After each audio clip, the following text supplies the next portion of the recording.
이번 장은 WAN 프로토콜입니다. 이번 장의 학습 목표는 PPP의 동작과 설정 방법, ISDN의 동작과 설정 방법, 프레임 릴레이의 동작과 설정 방법입니다.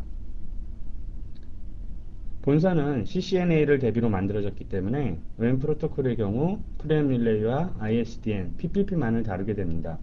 실제 한국의 현실을 생각하면 ISDN은 더 이상 사용하지 않고 다만 시험을 위해서 반드시 필요하므로 잘 이해하셔야 합니다. 단 ISDN은 CCNA는 물론 CCNP와 CCIE까지도 지금도 상당수 문제가 출제되고 있고요. 또한 미국이나 호주 이외의 많은 나라에서 ISDN은 아직도 중요한 기술로 많이 사용됩니다. 또한 실제 라우터의 설정의 경우 많은 부분을 다루게 되는데요. 뒷부분에 라우터의 설정 부분을 공부한 후에 학습하시는 편이 보다 쉽게 이해하실 수 있으실 것입니다. 구체적인 내용을 살펴보겠습니다. 첫 번째로 PPP입니다. PPP는 라우터와 라우터를 연결하거나 호스트와 네트워크를 연결하는 데 사용하는 방법입니다. PPP는 다양한 프로토콜을 지원하고 자체적으로 팹이나 챕과 같은 보안 관련 기능도 포함하고 있습니다. PPP가 우리 주변에서 흔히 쓰이는 경우는 첫 번째로는 리스라인, 즉 전용선이라고 하죠. 전용선 서비스를 사용할 때 PPP가 사용이 되고요. 또한 집에서 쓰시는 ADSN, PPPoA라는 기능이 사용이 됩니다. PPP의 주요한 특징으로는 데이터 링크의 연결과 제어를 포함한다. IP 주소를 동적으로 할당이 가능하고 다양한 프로토콜을 지원한다. 여기서 다양한 프로토콜이란 IP나 IPX와 같은 여러가지 방법을 모두 지원을 합니다. 또한 PPP 자체적으로 회선의 품질 테스트가 가능하고요. 데이터의 에러도 감지할 수 있습니다. 그림에서 요 LCP라는 부분과 NCP라는 부분, 이 부분을 확인하시기 바랍니다. 즉, 라우터와 라우터 구간에 ISP 내부에서는 LCP가 사용이 되고요. 지금 가입자와 ISP 구간에서는 NCP 프로토콜이 필요하다는 것을 알아두시기 바랍니다. 다음은 PPP의 구조와 프레임입니다. 즉 물리계층과 데이터 링크 계층을 모두 포함하는데요. PPP의 상위 계층은 NCP, 즉 네트워크 컨트롤 프로토콜의 약자로서 데이터의 인캡슐레이션을 규정합니다.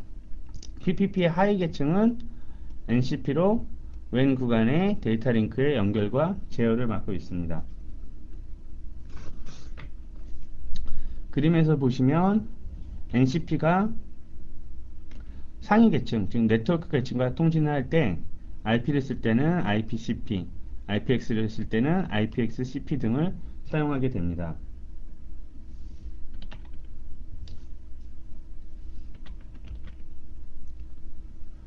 다음은 LCP의 기능인데요. LCP의 기능은 크게 네 가지로 볼 수 있습니다. 첫 번째 인증, 압축, 에러 감지, 멀티링크입니다.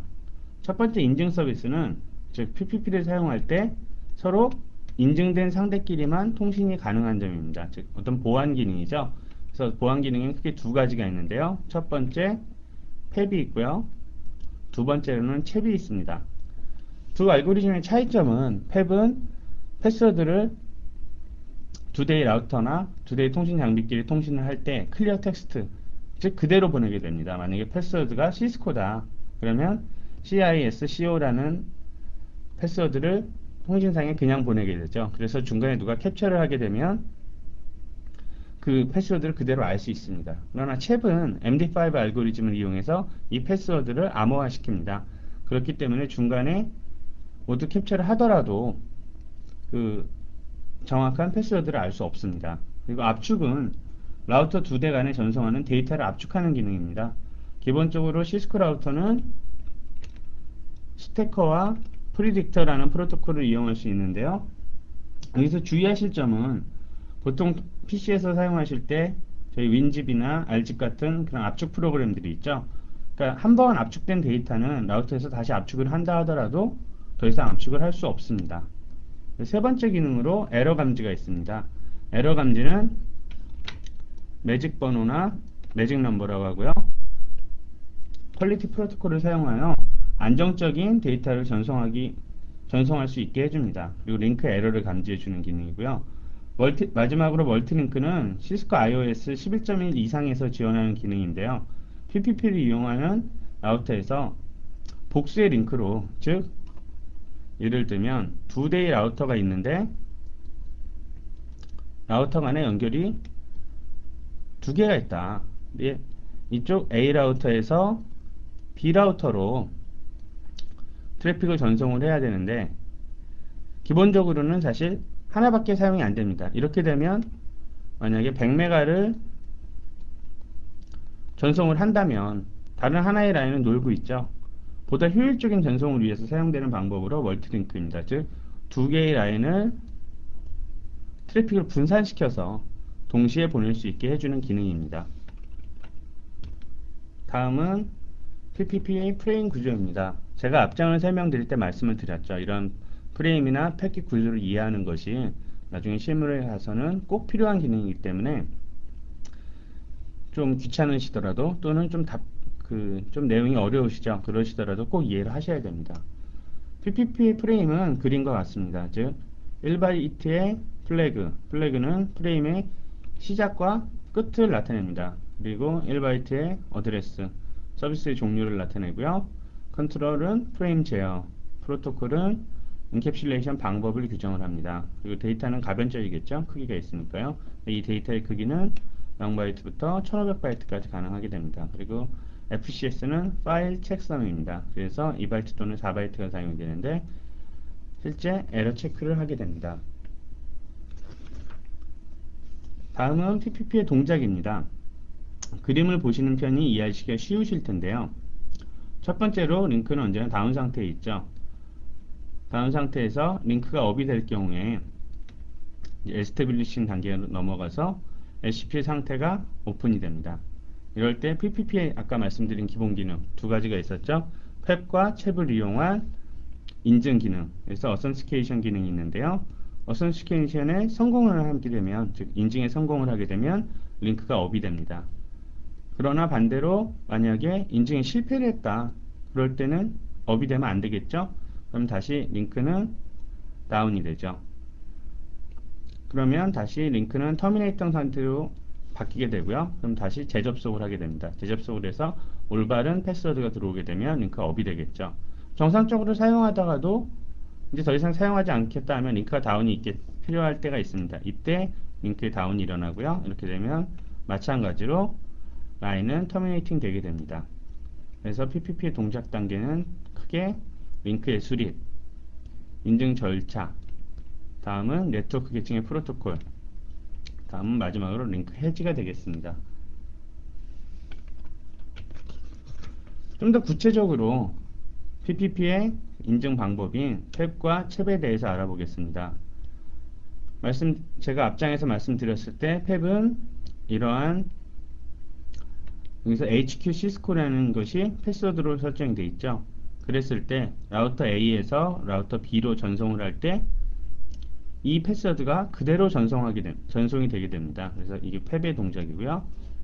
기본적으로 2A 핸드쉐이크입니다. 즉 어떤 호스트 이름과 패스워드를 보내서 여기서는 서울 언더바 A HQ 시스코, 그래서 라우터 B가 이걸 가지고 있다면 accept 하거나 reject, 즉 링크를 없애시키거나 그대로 다운 상태로 놔두게 됩니다.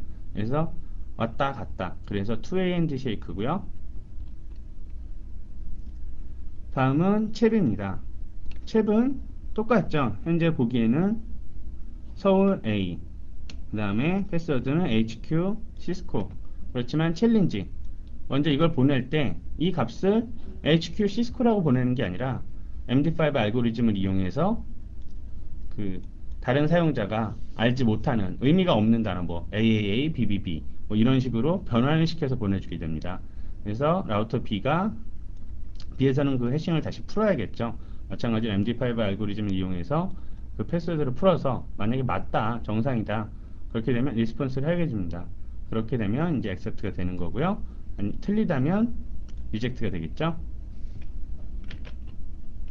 구체적인 PPP의 설정에 대해서 살펴보겠습니다. 온라인 강의의 가장 큰 제한사항은 장비의 실습에 있습니다. 제가 여러분을 볼 수가 없고 여러분이 저를 볼 수가 없죠. 그래서 오프라인 강의 같으면 여러분이 실습을 할 때 제가 옆에서 도와드릴 수도 있고 문제가 생기면 바로 해결이 가능하지만 온라인 강의는 그것이 불가능합니다. 이 부분은 어쩔 수 없는 부분이기 때문에 온라인 강의에서 개념 위주로 잘 이해를 하신다면 예를 들어서 이런 구체적인 설정 명령어보다는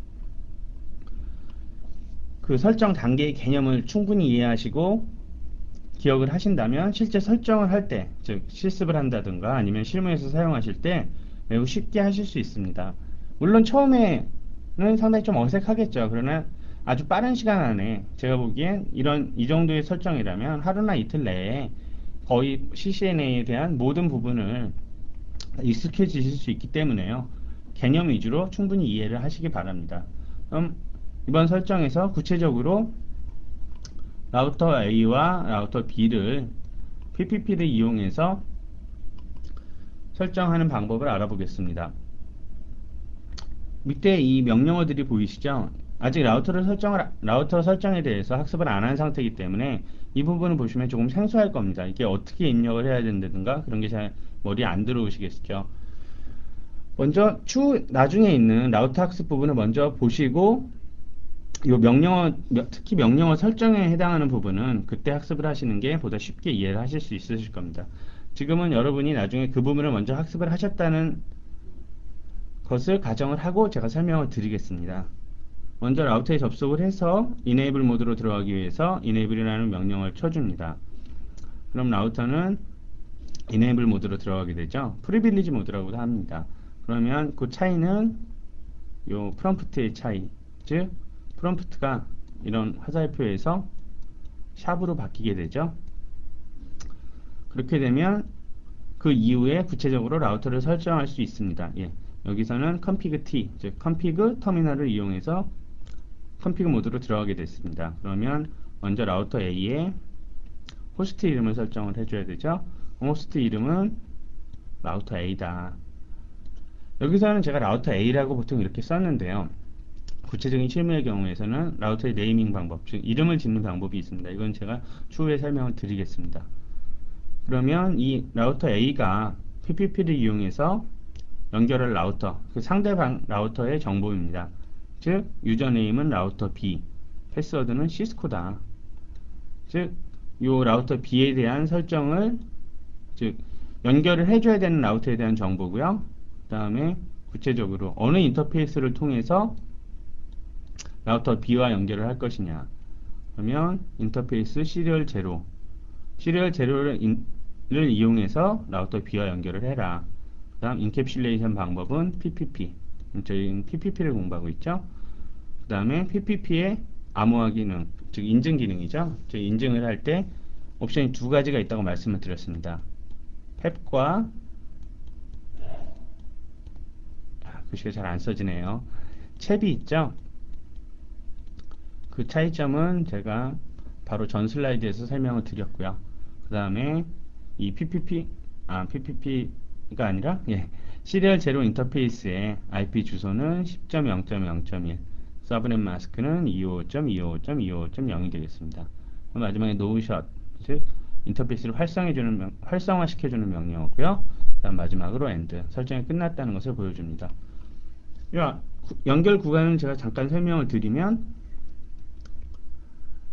라우터 A의 시리얼 제로 인터페이스와 라우터 B의 시리얼 제로 인터페이스를 설정을 할 때, 둘 간의 연결을 할 때요. 당연히 하나의 네트워크이죠. 지금 요게.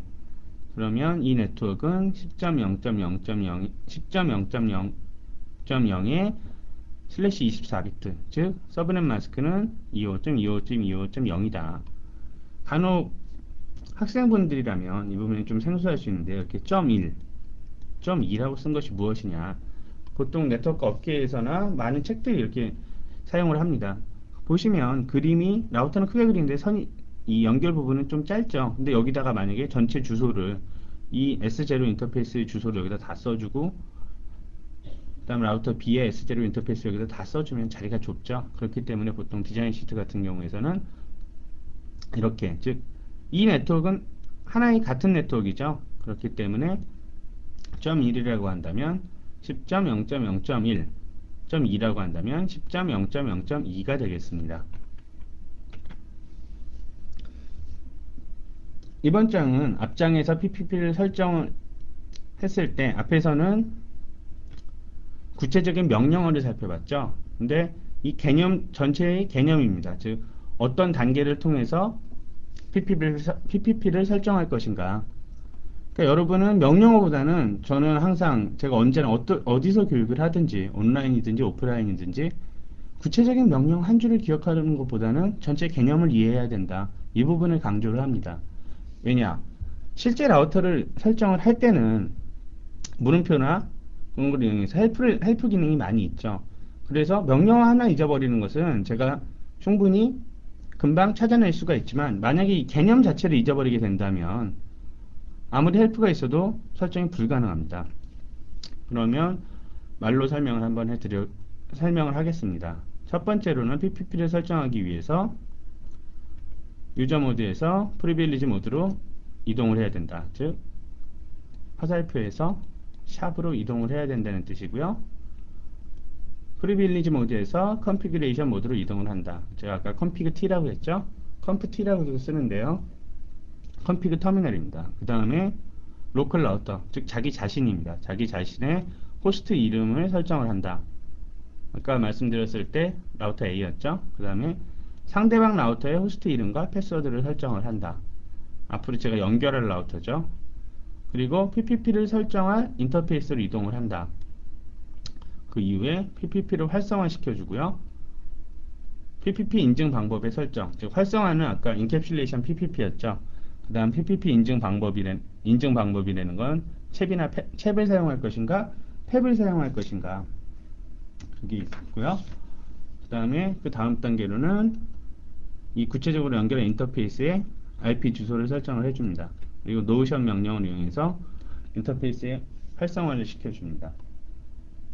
보시면 여기서 이 6번 PPP의 활성화, 그래서 인캡슐레이션 PPP인데요.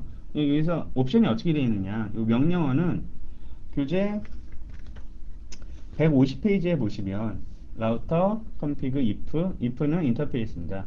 인캡슐레이션 방법으로 프레임 릴레이, HDLC, PPP, SMDS 이렇게 있죠. 프레임 릴레이는 말 그대로 프레임 릴레이고요. 그래서 그 네 가지 옵션입니다. 그래서 이 부분은 그 유저가 어떻게 선택을 할 것이냐, 인캡슐레이션 방법을 규정하는 거고요. PPP의 인증 방법, 즉 7번입니다. 7번은 기본적으로 펩과 챕이 있다고 말씀드렸죠. 계속 반복해서 말씀드리는 것만큼 중요한 부분입니다. 이거 외에 시스코 라우터에 한 가지 더 기능이 있습니다. MS 챕, 즉 챕은 챕인데 챕 알고리즘인데 마이크로소프트에서 만든 챕입니다. 그거를 사용할 수도 있습니다. 전체적으로 이 단계를 1번부터 9번까지 내려가는 단계를 꼭 기억하시기 바랍니다. 명령어 자체는 뭐 인캡슐레이션 PPP 이런 건 잊어버리셔도 상관이 없습니다. 그렇지만 요 개념 자체는 충분히 이해를 하셔야 됩니다. 그리고 제가 지금 여기서 살짝 빠뜨렸는데요. 3번과 4번. 4번에서 상대방 라우터의 호스트 이름과 패스워드를 설정을 해줬죠. 그럼 당연히 3번에서 자기 자신의 호스트 이름을 설정하고 자기의 패스워드도 설정을 해줘야 됩니다. 즉 상대방 라우터도 통신은 언제나 두 구간에 어떤 출발지와 목적지 간의 쌍방향성이죠.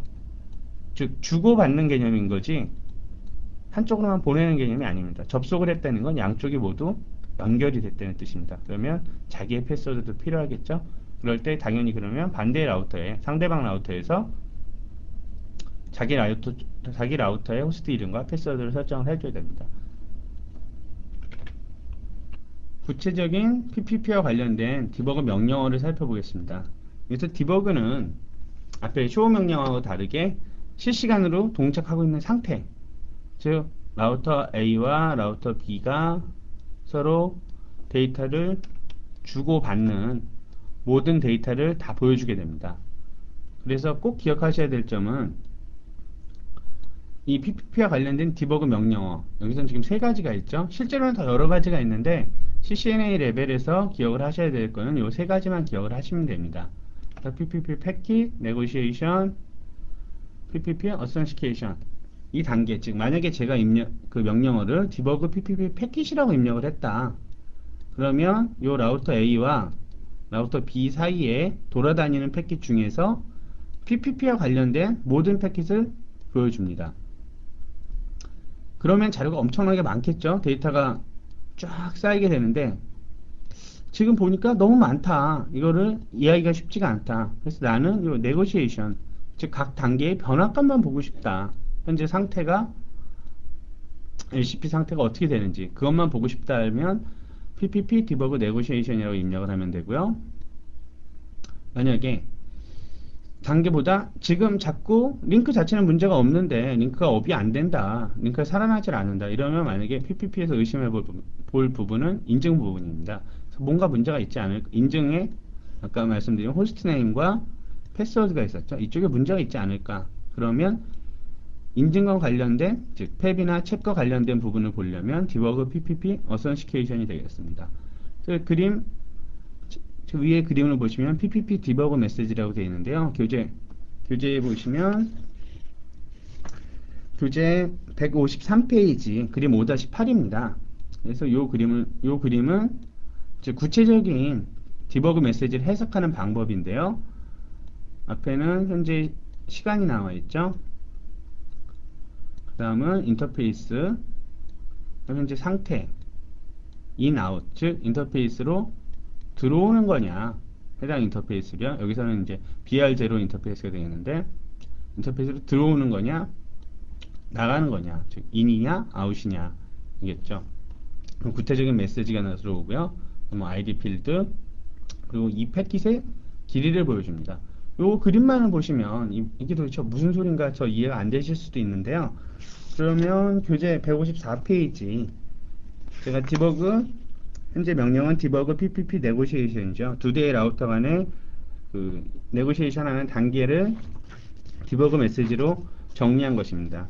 교재를 보시면서 설명을 한번 들으시기 바랍니다. 먼저 153페이지 제가 명령을 입력을 하고 명령을 입력을 하면 PPP 프로토콜 네고시에이션 디버깅 온, 그러니까 지금부터 디버깅을 시작한다. 그 다음부터 명령어가 이런 출력 값들을 보여주게 됩니다. 그래서 실제 여기 보시면 제가 느낌표 해놓고 인터페이스의 상태, PPP 수립 시작 이렇게 돼 있죠. 이 부분은 당연히 라우터에서 보여주지 않습니다. 라우터 이렇게 한글을 지원을 하지 않죠. 제가 여러분이 그 PPP 그 디버그 메시지를 이해하시기 쉽도록 제가 주석을 달아놓은 거고요. 그러면 메시지를 보시면 아주 간단합니다. 그래서 앞에 타임 스탬프가 있고요. 그 다음에 링크 3가 업, 다운, 즉 업이 됐다, 다운이 됐는데 그래서 인터페이스 BRI 제로 인터페이스죠. 그리고 change to up, 그러니까 제가 인터페이스를 뽑았다가 다시 낀 상태입니다. 그래서 인터페이스가 물리적으로 업이 됐고요. 그 다음은 PPP가 이제 시작을 하는데 154페이지입니다. PPP가 시작이 되면 phrase is establishing, 즉 시작 단계죠. 수립 절차고요. 그 다음에 LCP를 서로 주고받게 됩니다. 그 다음 메시지들을 쭉 보시면 그 네 번째 줄 뭐 LCP state is listen 그래갖고 현재 이제 LCP 메시지를 서로 주고받는 상태고요. 쭉 보시면 또 뭐 authentication은 탭을 사용하고요. 매직 넘버는 이런 번호를 사용한다. 그 다음에 뭐 인증 프로토콜의 종류나 뭐 매직 넘버, 옵션 등을 다 보여주게 되죠. 그 다음에 이제 쭉 내려가시다 보면 LCP의 상태가 그 네 번째 줄에서는 listen이라고 되어 있었는데 밑으로 보시면 open으로 바뀐 걸 아실 수 있습니다. 이런 식으로 변화가 가능하고요. 차례대로 쭉 넘어가서 뭐 마지막을 보게 되면 맨 끝에 state is open, 즉 155페이지가 되겠죠. 그러면 그 다시 상위 단계 IPCP까지 올라가서 아까 LCP가 있고 NCP가 있었죠.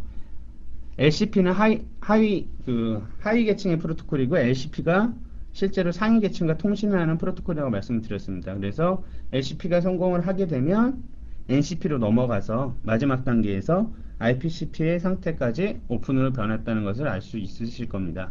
그래서 구체적으로 디버깅 메시지는 제가 몇 번 말씀을 드릴 텐데요. 쉽게 이해할 수는 없습니다. 처음 라우터를 접하면서 설정과 기본적인 설정과 수요 명령어 이외에 디버깅 메시지까지 다 이해한다는 것은 상당히 쉽지가 않죠. 그러나 반대로 실제 업무에서 필요한 거는 디버깅 메시지일 수도 있습니다. 간단한 설정 같은 건 누구나 매뉴얼을 보면서 할 수 있죠. 그러나 어떤 문제가 생겼을 때나 동작 확인을 하고 싶을 때 이럴 때 쓰는 디버깅 메시지 해석은 그게 바로 진정한 실력이 되겠습니다.